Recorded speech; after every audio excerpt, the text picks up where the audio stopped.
यमुना नदी के किनारे एक गांव था रतनपुर। उस गांव में एक चुड़ैल का साया था। वो चुड़ैल बहुत ही अजीब थी। एक दिन, मुनिया के बापू, जल्दी अंदर आइए। सुरेश अभी नींद में था, चिल्लाकर बोला, क्या हुआ? गला क्यों फाड़ रही हो? ये देखो। अरे, ये कैसे हुआ? मुनिया, क्या हुआ बेटा? उससे क्या पूछ रहे हैं? बेचारी तभी से डरी सहमी हुई है। लेकिन ये तो कोई गंभीर बीमारी लगती है। हाँ, देखो तो, बेचारी की चुटिया ही काट ली किसी ने। राम राम। लेकिन एक भी बाल आसपास नहीं दिख रहा। हाँ, ये हुआ क्या समझ में ही नहीं आ रहा। ऐसे ही 2-4 दिन मुनिया को देखने और सांत्वना देने वाले भी आए। अब कुछ शांति हुई ही थी कि एक दिन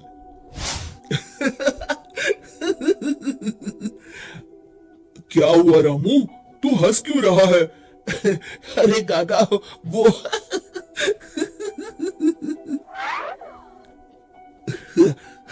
के बच्चे, कुछ बता भी। रूपा काकी की चुटिया कट गई है। हाँ, और मुन्नी भी।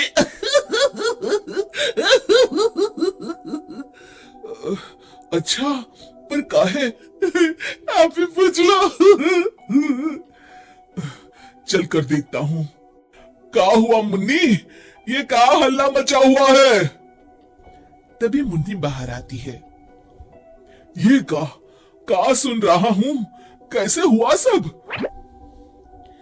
अरे का बताएं चच्चा, रात में रोज की तरह खा पी के सोए और सुबह देखे तो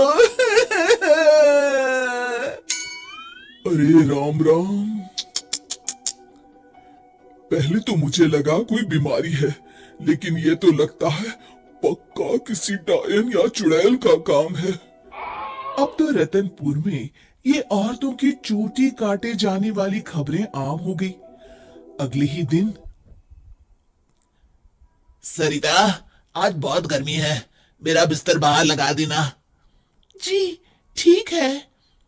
सरिता ने रमेश का बिस्तर बाहर और अपना और चुनिया का आंगन में लगा लिया। रात में रमेश को प्यास लगती है। बड़ी प्यास लगी है, लगता है सरिता ने पानी नहीं रखा। कोई नहीं, खुद ही ले लेता हूँ। अंदर जाने पर वो देखता है कि सरिता के बिस्तर के सिरहाने चुड़ैल खड़ी है। वो एक हाथ से सरिता की चोटी पकड़े हुए है और चाकू से उसकी चोटी काट रही है। वो जोर से चिल्लाया, चुड़ैल, बचाओ बचाओ, चुड़ैल। सरिता और चुनिया उठ गए। गांव वाले भी फौरन आ गए। देखते हैं, चुड़ैल हाथ में सरिता की चोटी लिए खड़ी है। भीड़ देखकर वो हंसते हुए बोली,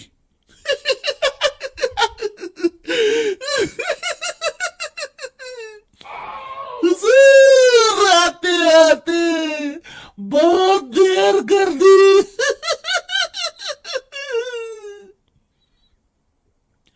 सरिता तो डर के मारे बेहोश हो गई, पर बाल तो जा ही चुके थे। अरे आखिर चाहती क्या हो?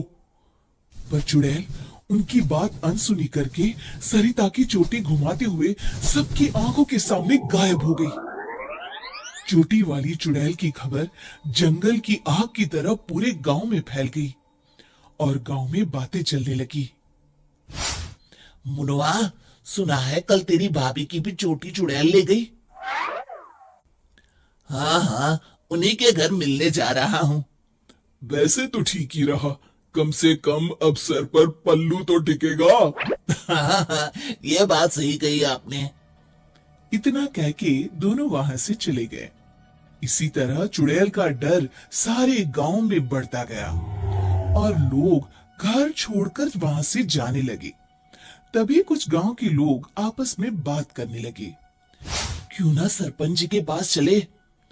हाँ, सरपंच जी ने दुनिया देखी है, कोई ना कोई उपाय ढूंढ ही निकालेंगे। हाँ चलो। और सभी गांव वाले सरपंच जी के घर पहुंच गए। समस्या सुनकर सरपंच ने कहा, समस्या तो सच में गंभीर है।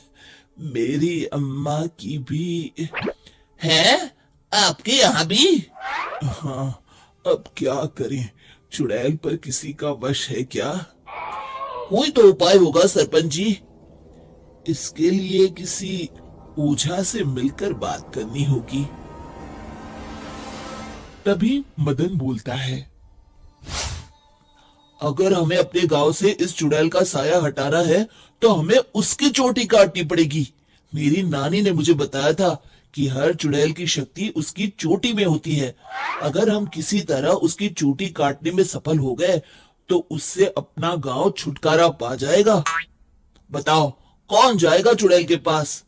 मैं उसे बताऊंगा कि क्या करना है। अरे मदन भैया, हम मुखिया जी के पास आए हैं मदद मांगने, वही जाएंगे।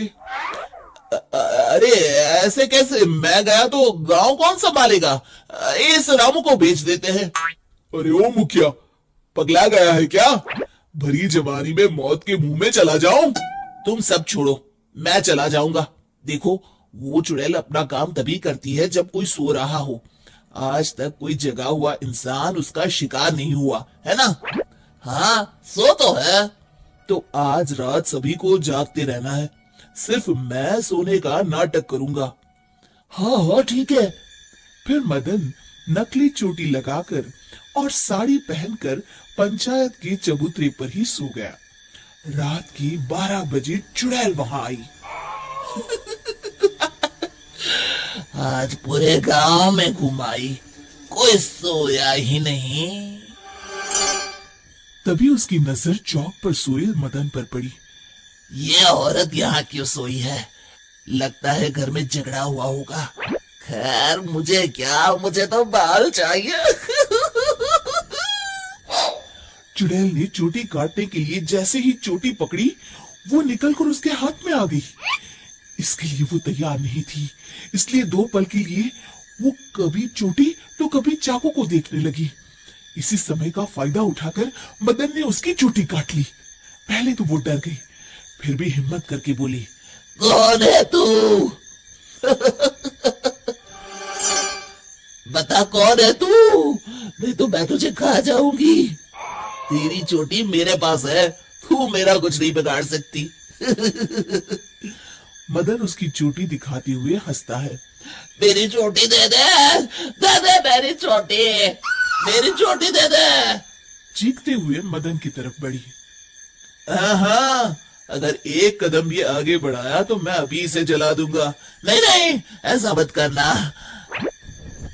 नहीं करूंगा, पर एक शर्त पर।